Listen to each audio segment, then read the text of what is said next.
चलिए क्लिंटन का दौर लिख करके डैश दीजिए।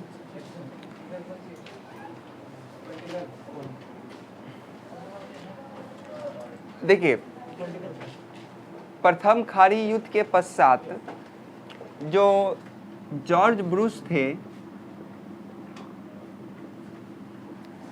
ये डेमोक्रेटिक पार्टी के बिल क्लिंटन से हार जाते हैं।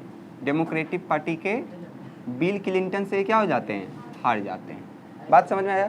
जिसके पीछे का एक प्रमुख कारण ये था कि बिल क्लिंटन ने चुनाव प्रचार में घरेलू मामला को ज़्यादा उसने तवज्जो दिया था। इसके साथ साथ ये जलवायु परिवर्तन पे ज़्यादा ध्यान दिया था। ये बहुत बड़ा समस्या है जलवायु परिवर्तन। और एक कारण था कि इसने लोकतंत्र को बढ़ावा देने के लिए काफ़ी ज़्यादा प्रचार प्रसार किया था, जिस कारण से अमेरिका के जो लोग थे, यूएसए के जो लोग थे, उन्होंने इनको पसंद किया। और जॉर्ज बुश जो है वो प्रथम खाड़ी युद्ध जीतने के पश्चात भी उसका अमेरिका का अगला चुनाव में क्या हो गया, तो हार हो गया। और लगभग 1903 से लेकर के 2001 तक किसका दौर रहा, तो क्लिंटन का दौर रहा। बिल क्लिंटन राष्ट्रपति हैं ये अमेरिका के। बात समझ में आया। तो क्या बोलना है आपको इसमें, ध्यान से समझिएगा। प्रथम, अच्छा एक बात बताइए, कोई भी देश में अगर युद्ध होता है और युद्ध में अगर वो देश जीत जाता है और उसके जस्ट बाद चुनाव हुआ तो उस चुनाव में उस पार्टी को तो बहुमत पूरा मिलता है, एकदम भयंकर बहुमत उसको मिलता है। लेकिन यहाँ पे उल्टा हो गया, क्योंकि अमेरिका का सिस्टम ही उल्टा है। एक बार वहाँ डेमोक्रेटिक पार्टी सत्ता में आता है और एक बार वहाँ रिपब्लिकन पार्टी सत्ता में आता है। दो पार्टी है वे क्या वहाँ, उसी में छोटका छोटका पार्टी डेढ़ी मिला हुआ है। एक बार डेमोक्रेटिक एक बार रिपब्लिकन, यहाँ पे चलते रहता है फेरबदल। तो इसी प्रकार से जॉर्ज बुश जो है ये रिपब्लिकन पार्टी का था और ये किस पार्टी का है, डेमोक्रेटिक पार्टी का है। तो जॉर्ज बुश जो है वो डेमोक्रेटिक पार्टी के बिल क्लिंटन से अगले चुनाव में क्या होता है, हार जाता है। हारने का प्रमुख कारण ये था कि बिल क्लिंटन ने जो चुनाव प्रचार है उसमें घरेलू मामला को ज़्यादा दर्शाया था, जलवायु परिवर्तन को लेकर के ये इसने भाषण दिया था, लोकतंत्र को बढ़ावा देने के लिए इसने भाषण दिया था। तो बात समझ में आया आपको। अब देखिए क्लिंटन के समय में भी दो युद्ध लड़ा गया। क्लिंटन के दौर में लड़े गए युद्ध 1998 का युद्ध और दूसरा 1999 का युद्ध। 1998 का युद्ध क्या था इसको समझिएगा। केन्या और तंजानिया, नाम सुने होंगे आप लोग। केन्या और तंजानिया में अमेरिका का जो दूतावास था, दूतावास समझते हैं ना, अमेरिका का जो दूतावास था वहाँ पे बमबारी कर दिया। सोचिए किसी भी देश का दूतावास सबसे ज़्यादा सुरक्षित होता है। जैसे भारत में दूतावास होता है, जैसे भारत है, भारत में पाकिस्तान का भी दूतावास होगा, अमेरिका का भी दूतावास होगा, जापान का भी दूतावास होगा और भारत का भी दूतावास सब जगह होगा। दूतावास मतलब होता है कि उस देश का प्रतिनिधि वहाँ जा कर के बैठेगा। जैसे मान के चलिए आप किसी अपना पड़ोसी के घर में जाते हैं तो मुंह उठा करके चले जाते हैं आप लोग, या फिर अगर किसी दूर रिश्तेदार के घर में जाते हैं तो फ़ोन करके जाते हैं ना कि हम आ रहे हैं, है नहीं। उसी प्रकार से अगर कोई देश का नेता जाएगा, देश का राष्ट्राध्यक्ष जाएगा कोई दूसरा देश, तो वो तो मुंह उठा करके नहीं जा सकता है, क्योंकि वो देश का राष्ट्रपति, प्रधानमंत्री, राष्ट्राध्यक्ष है। तो वो सबसे पहले खबर किसको करेगा, वहाँ का दूतावास को खबर करेगा, जो भारत का दूतावास वहाँ पे है।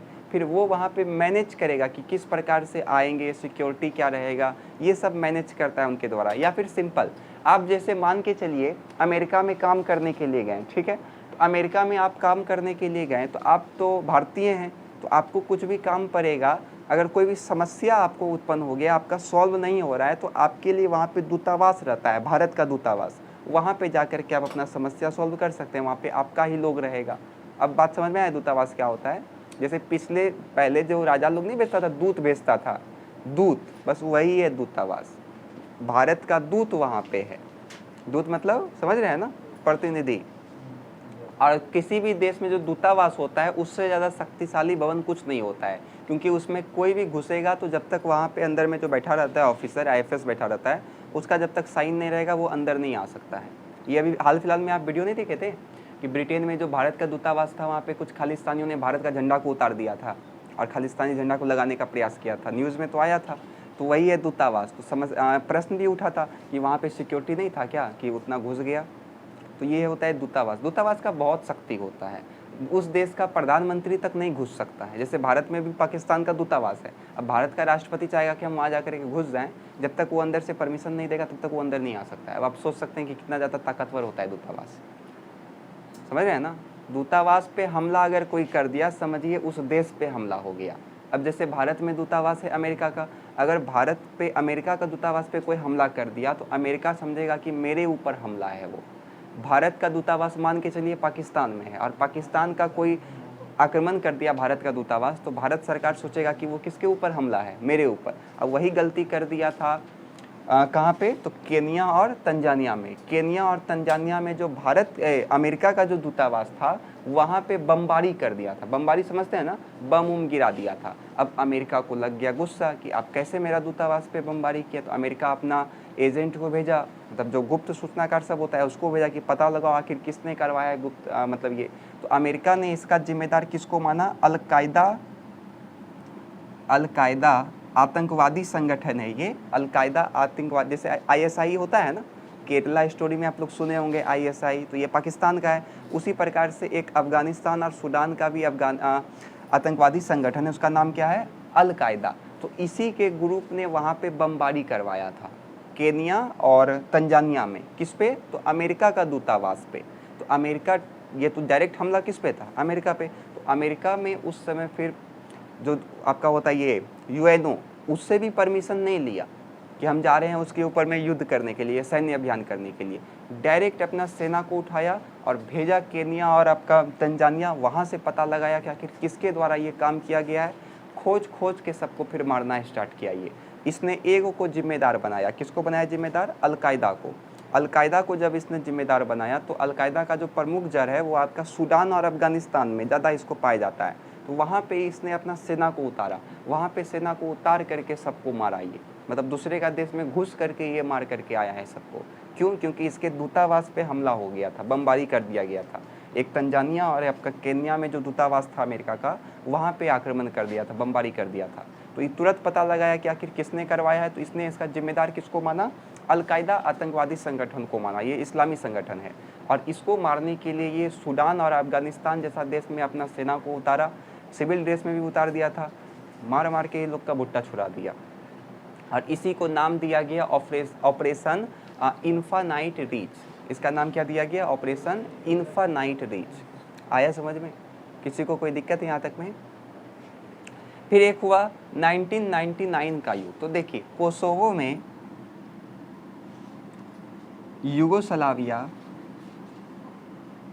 कोसोवो में जो यूगोस्लाविया में जो लोग थे अल्बानियाई, तो अल्बानियाई लोगों पर काफ़ी ज़्यादा अत्याचार हो रहा था। अब देखिए दूसरा देश है, अमेरिका को इससे कोई मतलब होना चाहिए क्या, नहीं, लेकिन आ गया वो बाबा बनने के लिए, क्योंकि देश को दिखाना है पूरा दुनिया को कि हमसे बढ़कर कोई नहीं है।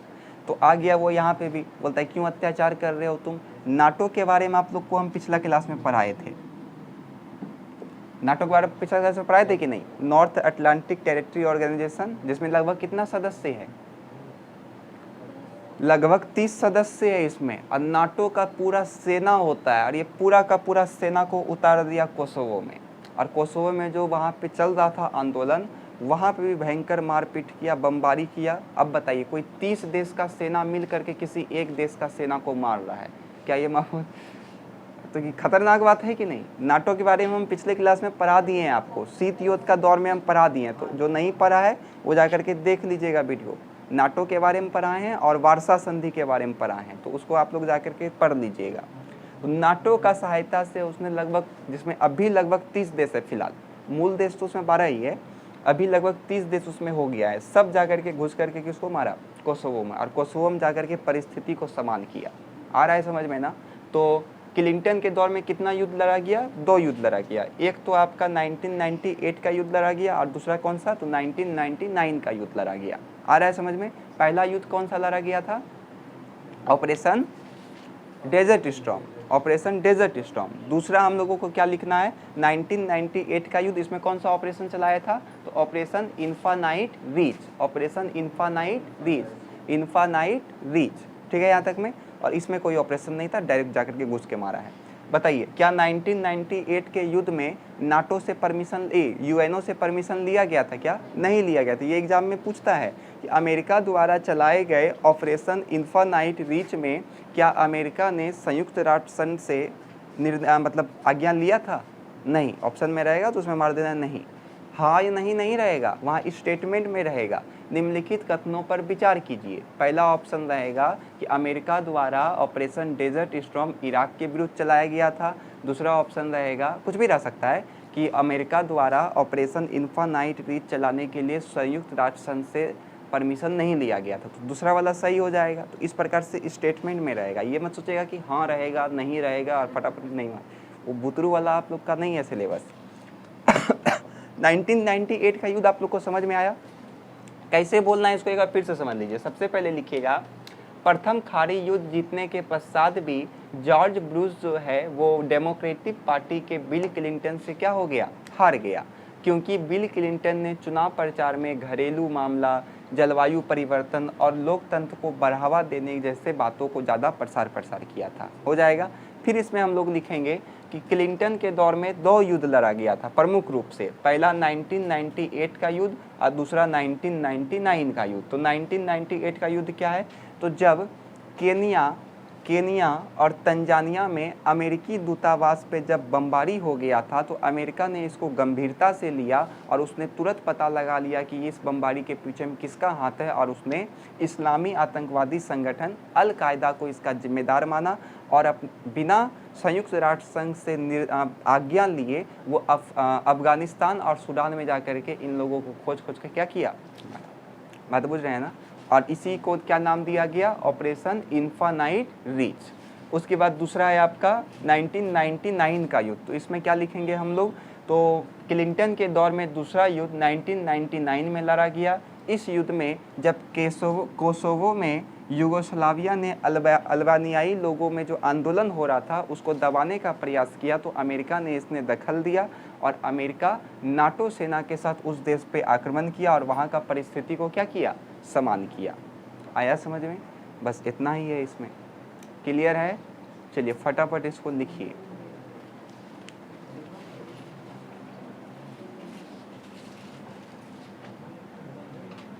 हो गया, टॉपिक वहाँ लिखा है। प्रथम खाड़ी युद्ध जीतने के पश्चात भी प्रथम खाड़ी युद्ध जीतने के पश्चात भी हाँ, प्रथम खाड़ी युद्ध जीतने के पश्चात भी जॉर्ज ब्रूस डेमोक्रेटिक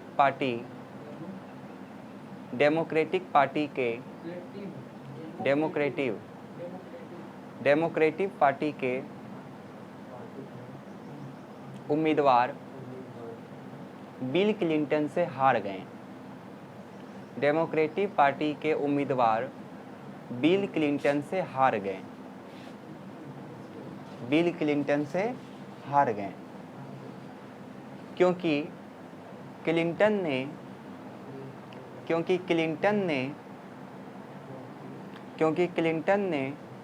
चुनाव प्रचार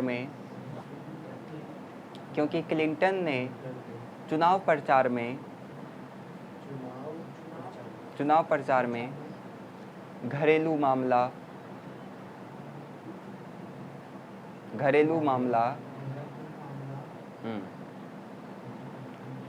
जलवायु परिवर्तन एवं लोकतंत्र को बढ़ावा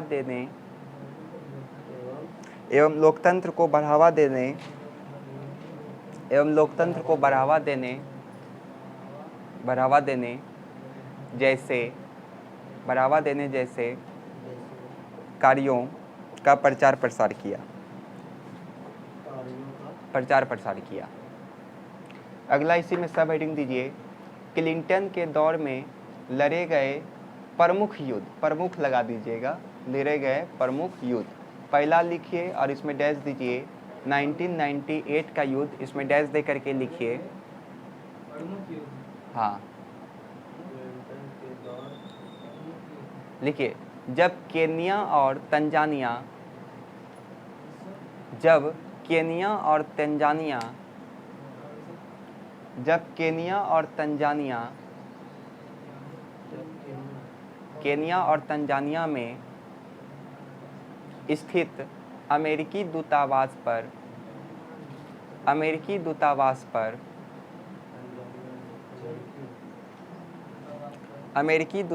पर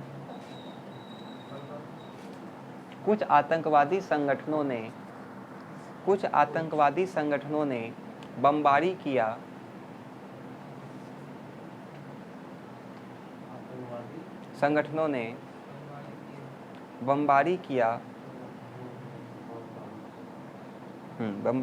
तो अमेरिका ने इसके विरुद्ध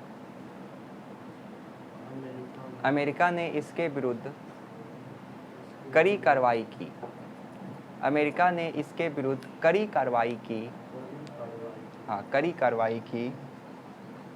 और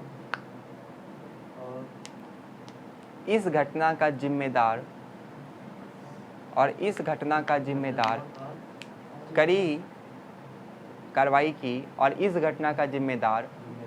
इस्लामी आतंकवादी संगठन अल-कायदा को माना। आतंकवादी संगठन अल-कायदा को माना। इस्लामी आतंकवादी संगठन अल-कायदा को माना। पहला चेंज। इसके लिए वो बिना संयुक्त राष्ट्र संघ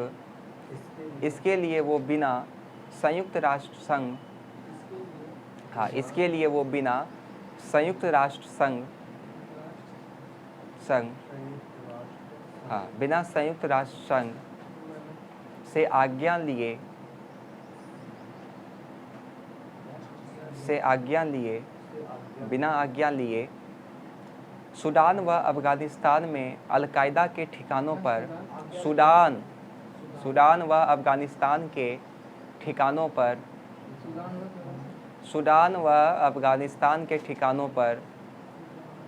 सूडान व अफगानिस्तान में अल-कायदा के ठिकानों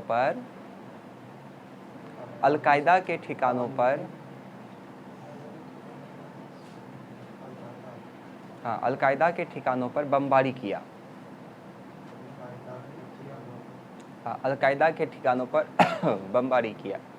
इसे ऑपरेशन इन्फानाइट रीच कहा गया। इन्फानाइट रीच कहा गया।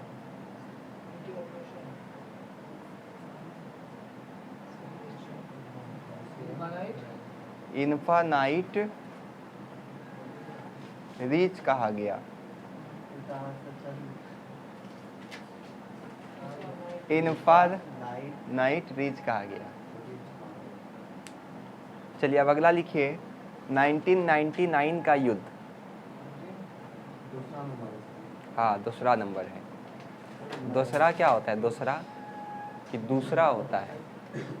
चलिए दूसरा नंबर लिखिए।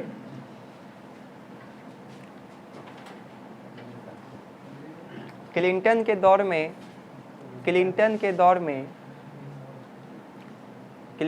दौर में दूसरा प्रमुख सैन्य कार्रवाई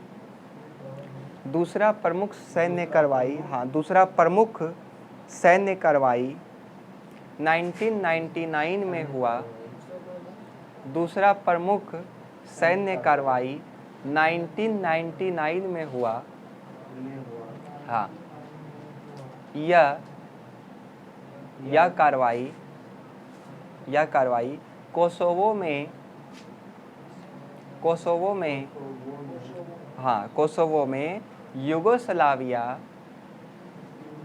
यूगोस्लाविया ने अल्बानियाई, ये सब नाम याद रखिएगा, नहीं याद होता है 6-7 बार लिख लीजिएगा घर में जा करके सिलोट पेंसिल में। अल्बानियाई यूगोस्लाविया ने अल्बानियाई के आंदोलन के हाँ दबाव में किया था।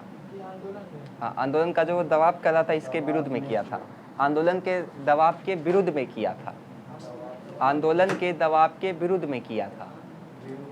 हाँ हो गया।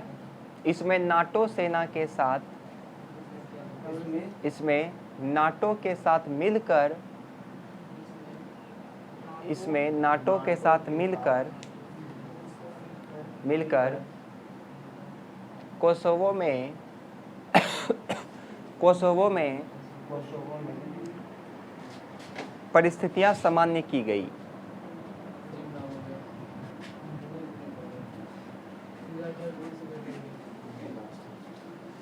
चलिए अब अगला हेडिंग दीजिए 9/11 का हमला के विरुद्ध,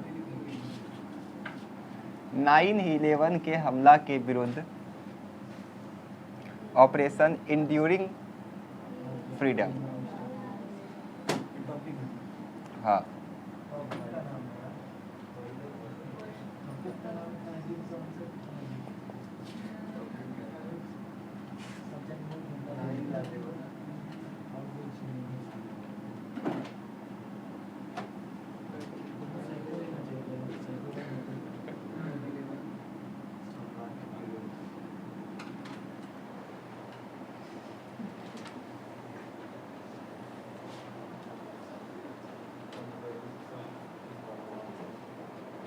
हो गया।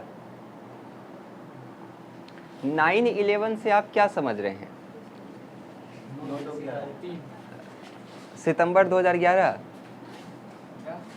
अरे 9/11 से आप क्या समझ रहे हैं? नहीं, 9/11 का मतलब हो जाएगा 11 सितंबर। कौन सा? हाँ अमेरिका में जो है पहले मंथ को लिखा जाता है। पहले किसको लिखा जाता है? मंथ को। उसके बाद किसको लिखा जाता है? डेट को। जैसे हम लोग यहाँ पे कैसे लिखते हैं? जैसे 1 जनवरी, 10 जनवरी, पहला महीना 2024 ऐसे लिखेंगे हम लोग यहाँ पे अगर लिखना होगा तो। लेकिन अमेरिका वाला इसको लिखेगा, महीना को पहले कर देगा, पहला महीना 10वां तारीख 2024। बात समझ में आ रहा ना? तो इसमें कोई बड़ी बात नहीं है, आम बात है ये।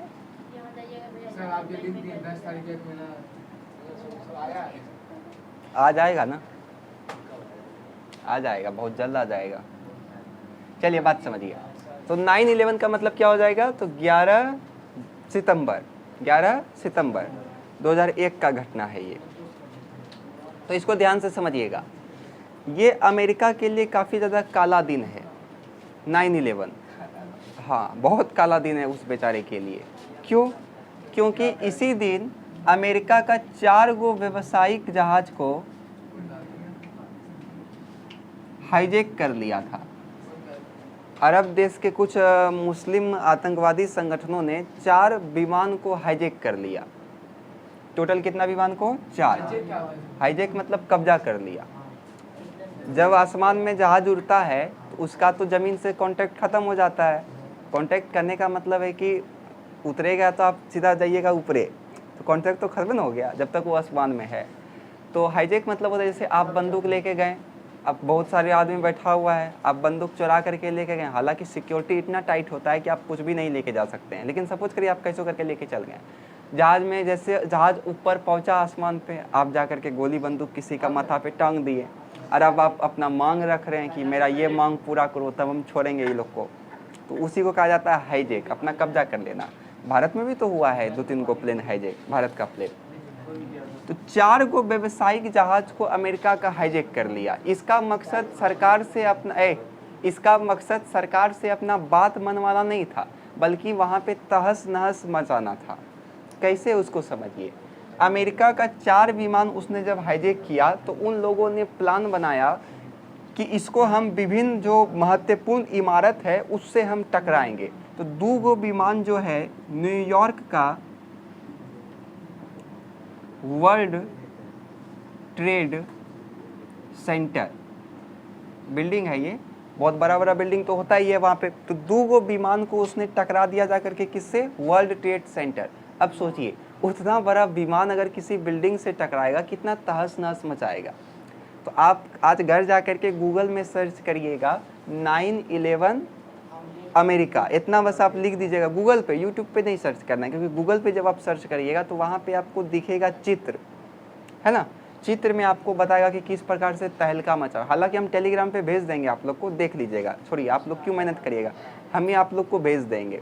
उसमें आप लोग देखिएगा कितना भयानक वो वाला था मंजर। आप इस मंजर को इसी बात से ध्यान में रख सकते हैं, लगभग 30,000 लोग मारा गया था अमेरिका का, 30,000 लोग मारा गया था। 2 ठो विमान को जाकर के किससे टकरा दिया, वर्ल्ड ट्रेड सेंटर से टकरा दिया, बड़ा बड़ा बिल्डिंग था ये। एक वो विमान को लेकर गया और उसने पेंटागन से टकराया, और इसी पेंटागन बिल्डिंग में अमेरिका का रक्षा मंत्रालय का ऑफिस था। सोचिए तगड़ा तगड़ा काम कर रहा है। इसके बाद ये भी निकलेगा बढ़िया से ही हथियार लेकर के, उसका घर में घुस करके मार रहा है अमेरिका को। इसके पहले अमेरिका बोलता था कि नहीं आतंकवाद जैसा कुछ बात नहीं होता है, लेकिन ये इसके बाद अमेरिका ने कहा नहीं आतंकवाद सही में है और ये विश्वव्यापी समस्या है। उसके बाद विश्व स्तर पे आतंकवाद को समाप्त करने का प्रयास करने के लिए काम शुरू किया गया। इसके पहले बोलता था जिस देश में है वो बुझो अपना आतंकवाद को, लेकिन इसके बाद अमेरिका को एहसास हुआ कि नहीं आतंकवाद विश्वव्यापी समस्या है, उसके लिए सब देश को मिल करके मारना पड़ेगा सबको, एक देश को छोड़ करके। किसको?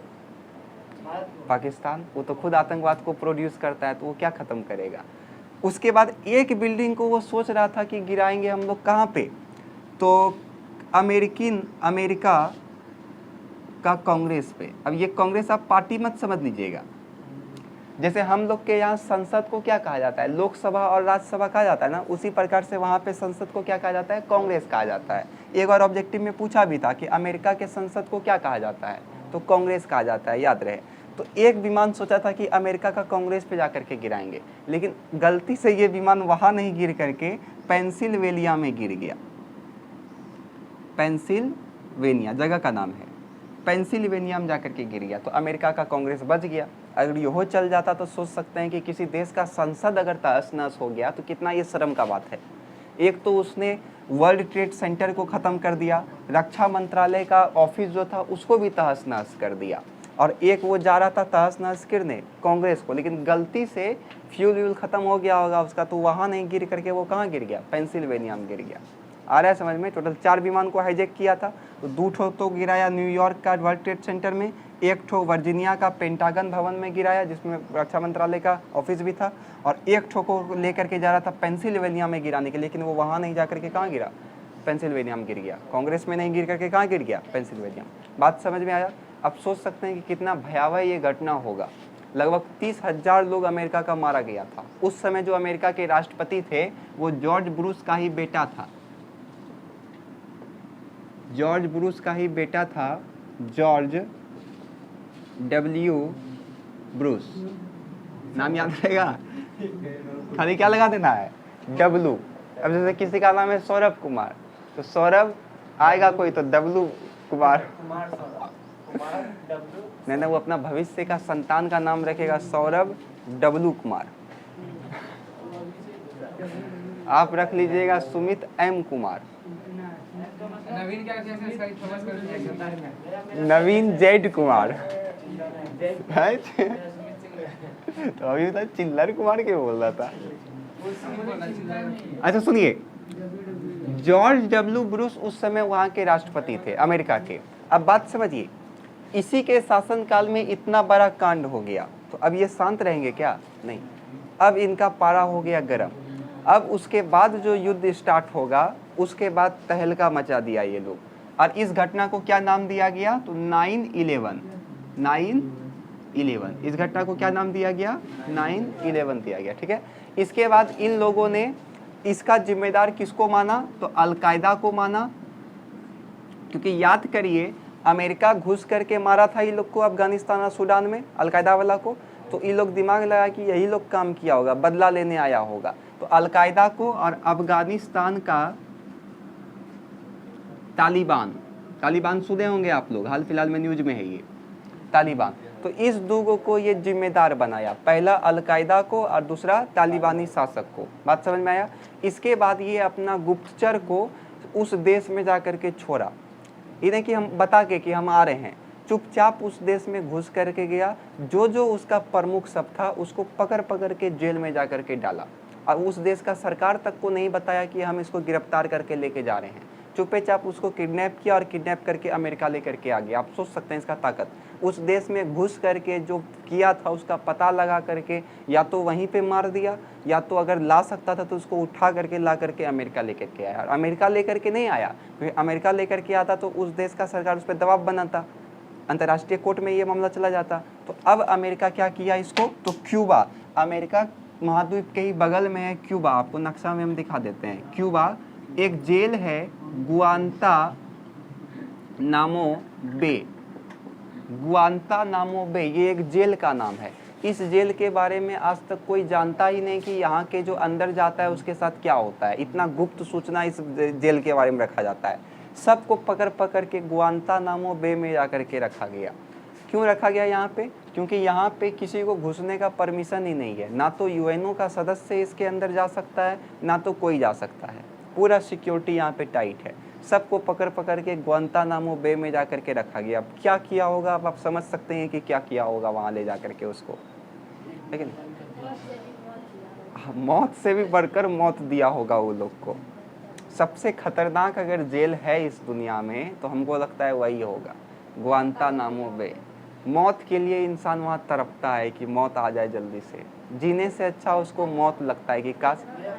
टॉर्चर वहाँ करता है, मारता नहीं है, मारेगा तो सहन कर लेगा। जैसे ये सबको देखिए, हड्डा सब है, कितना डंगाते हैं, कोई फर्क पड़ता है? राजकुमार को देख लीजिए, अभी तो आया नहीं है, कितना उसको डंगाते हैं। हाँ, इसको भी देख लीजिए, नवीन कुमार को। तो ये सबको कोई फर्क पड़ता है? नहीं, तो मार से फर्क नहीं पड़ता है, वहाँ पे टॉर्चर किया जाता है। जैसे भगत सिंह के बारे में आप लोग सुने होंगे, जब वो जेल में अनशन किया था, खाना अच्छा नहीं मिल रहा था जेल में, तो अनशन किया था, तो उसको किस प्रकार से पाइप घुसा करके अंदर दे देता था कि नहीं पियो। मुंह से नहीं पीता था तो मुंह से आप उगल दीजिएगा, नाक से उगल पाइएगा नहीं, नाक में पाइप ढुका करके पिलाता था दूध कि नहीं पियो। अरे रियल बात है ये। आप मुंह में अगर कोई आपको पिलाएगा, आखिर नाक और मुंह एक के पाइप से न जुड़ा हुआ है? आखिर आपका जो नाक है, ये हंसने की बात नहीं है, और जो आपका मुंह है वो एक के पाइप से जुड़ा हुआ है। कोई अनशन करता है, ये सब रियल बात है। जबरदस्ती सबको खिलाया जाता था कि नहीं तुम खाओ, अनशन तोड़ो। अच्छा दिखाता भी है, पेपर ऊपर में भी तो आया था एक बार, मूवी भी तो है। हाँ, मूवी है, मूवी से तो बढ़कर कुछ है नहीं। मूवी फिल्म भी बना हुआ है उनके ऊपर में, भगत सिंह से रिलेटेड एक फिल्म भी है, उसको आप देख सकते हैं, यूट्यूब पे भी है फिल्म। तो किस प्रकार से टॉर्चर किया जाता था जेल में। मुंह से नहीं खाता था, नाक से पाइप घुसा करके खिलाता था, नहीं खाओ। और वही हाल इधर भी होता है। ये सब उखाड़ देगा आपका, ये सब करिए, आप क्या करिएगा? आपको मारेगा, आप सहन कर लीजिएगा, आपका बॉडी हट्टा कट्टा सहन कर दीजिएगा। एक एक करके नाखून उखाड़ेगा, एक एक करके घींचेगा, एक एक करके। अब सोच सकते हैं आप क्या हाल होगा। एक एक करके सारा नाखून उखाड़ देगा। उतना में भी नहीं तो एक एक करके उंगली काटना स्टार्ट कर देगा, एक एक करके आराम से धीरे धीरे। इतना भी नहीं, फिर एगो कान काटेगा, फिर इधर का कान काटेगा। इतना भी नहीं सहिएगा, राक्षस के साथ तो राक्षस जैसा ही व्यवहार करना चाहिए। अब आप जो इतना इतना कांड किए हैं, इसमें जो लगभग 30,000 लोग मारा गया, आखिर इस लोग का क्या गुनाह है? आखिर ये सारा लोग तो निर्दोष ही होगा ना। आखिर इसका क्या कारण है कि आप लोग इसको मार दिए उड़ा करके हेलीकॉप्टर? और जो जहाज में होगा, 4 गो जहाज में, सब तो बड़ा बड़ा आदमी ही होगा, क्योंकि व्यावसायिक विमान था, कॉमर्शियल विमान था उसमें। उसको जो आपने मारा, 30,000 को जो आपने मारा, काहे मारा आपने उसको? पता नहीं क्या मिलता है वो लोग को, इंसान को ही मार रहा है। जन्नत। तो गुआंतानामो बे जेल का अंदर के बारे में किसी को जानकारी नहीं है कि वहाँ पे क्या होता है, लेकिन हम लोग कह सकते हैं कि वहाँ पे टॉर्चर बहुत ज़्यादा किया जाता है। कहाँ है ये जेल? क्यूबा में है, यहाँ पे है क्यूबा, ये है क्यूबा देखिए, और यहाँ पे अमेरिका, ये दिख गया क्यूबा, छोटा सा है ये क्यूबा, वहीं पे है जेल गुआंतानामो बे। तो वहीं पे इसको पकड़ कर सबको ले जाएगा। इस पूरा ऑपरेशन को क्या नाम दिया गया? तो ऑपरेशन इंड्यूरिंग फ्रीडम। क्या दिया गया? Operation enduring freedom. आया समझ में? तो ये पूरा का पूरा था आपका 9/11। इसके बाद एक युद्ध और है, इराक का उसके बाद कल हम लोग उसको पढ़ लेंगे, मतलब नेक्स्ट क्लास में, कल तो संडे है। उसके बाद हम लोग का ये चैप्टर का केवल सैन्य अभियान खत्म होगा। आ रहा है समझ में? सिर्फ सैन्य अभियान। तो इसमें किसी को कोई दिक्कत है? हम इसको एक बार लिखवा देते हैं, आप लोग घर में जा करके इसको लिखिएगा, क्योंकि इसमें नाम थोड़ा अजीब सब है। लिखिए, बोर्ड पे लिखवाएं।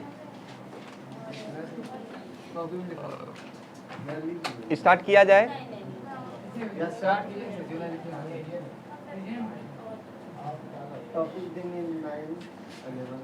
लिखिए, 11 सितंबर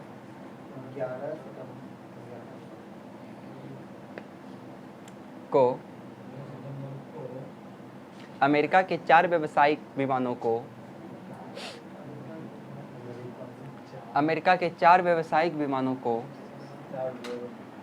कुछ आतंकवादी संगठनों के द्वारा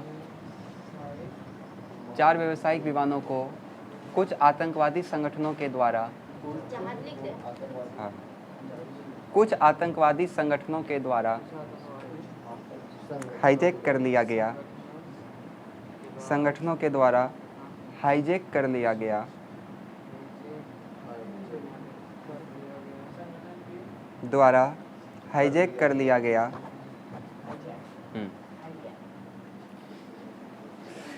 एवं दो जहाज को न्यूयॉर्क के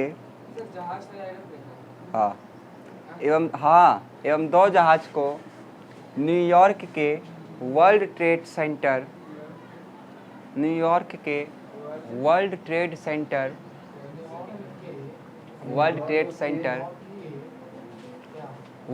सेंटर तथा एक विमान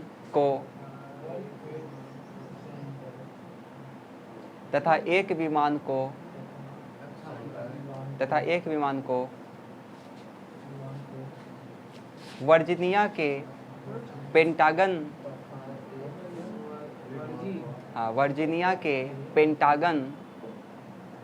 पेंटागन जिसमें अमेरिका का रक्षा विभाग का मुख्यालय था। पेंटागन जिसमें अमेरिका का रक्षा विभाग का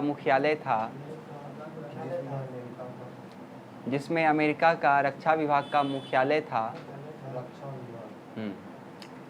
उससे टकरा दिया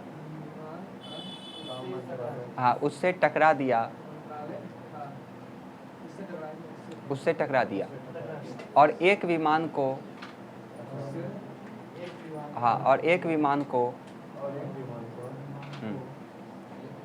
अमेरिका के कांग्रेस से टकराने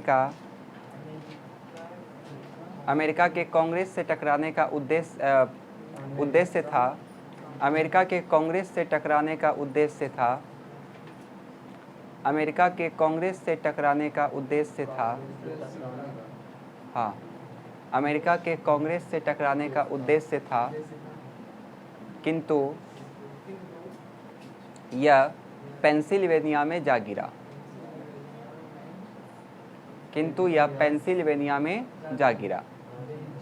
पेंसिल लिखिए ना, उसका वेलिया लगा दीजिए, पेंसिल्वेनिया में जा गिरा। हाँ, इस घटना से अमेरिका में काफ़ी तबाही मची।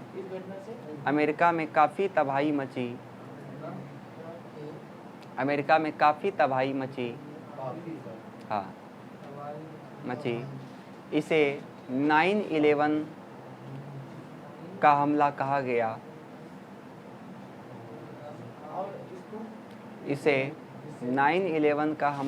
गया। हाँ, इसमें लगभग 30,000 लोगों का जान चला गया।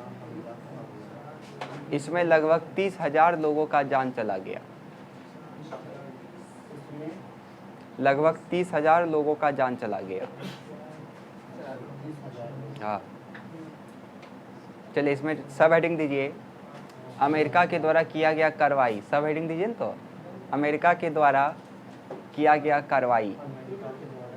हाँ, अमेरिका के द्वारा किया गया कार्रवाई, इसमें डैश दे करके लिखिए। अमेरिका के राष्ट्रपति जॉर्ज डब्ल्यू ब्रूस, अमेरिका के राष्ट्रपति जॉर्ज डब्ल्यू ब्रूस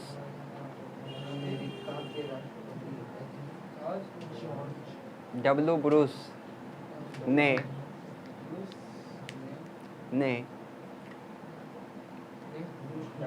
इसके विरुद्ध कड़ी कार्रवाई करते हुए इसके विरुद्ध कड़ी कार्रवाई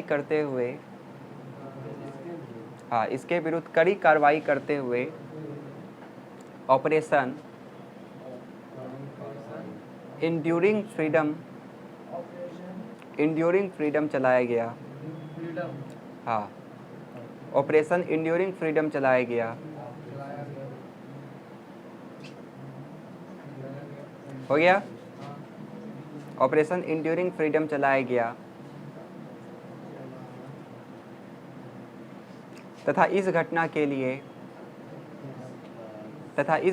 लिए अल-कायदा एवं अफगानिस्तान के तालिबान को जिम्मेदार बनाया गया। तथा इस घटना के लिए अल-कायदा एवं अफगानिस्तान के तालिबान को जिम्मेदार बनाया गया। अफगानिस्तान के तालिबान को जिम्मेदार बनाया गया। अफगानिस्तान के तालिबान को जिम्मेदार बनाया गया और आतंकवाद को ख़त्म करने के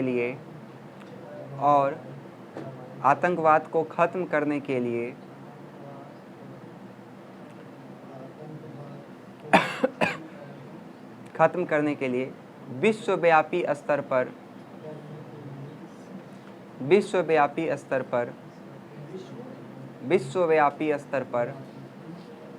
कार्य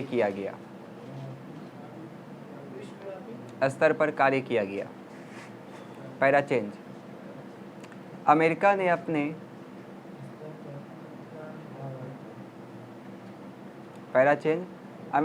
अपने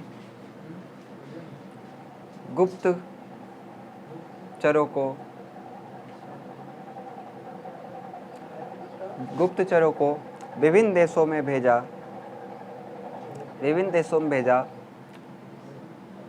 और वहाँ से दोषी को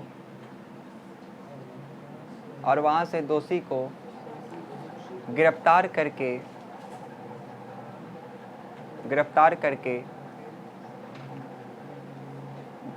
करके क्यूबा के ग्वांतानामो बे जेल में लाया गया। ग्वांतानामो जेल में लाया गया। ग्वांतानामो जेल में और बे जेल में लाया गया। ग्वांतानामो बे जेल में लाया गया। गिरफ्तारी का जानकारी उस देश को भी नहीं दिया गया। गिरफ्तारी का जानकारी उस देश को भी नहीं दिया गया।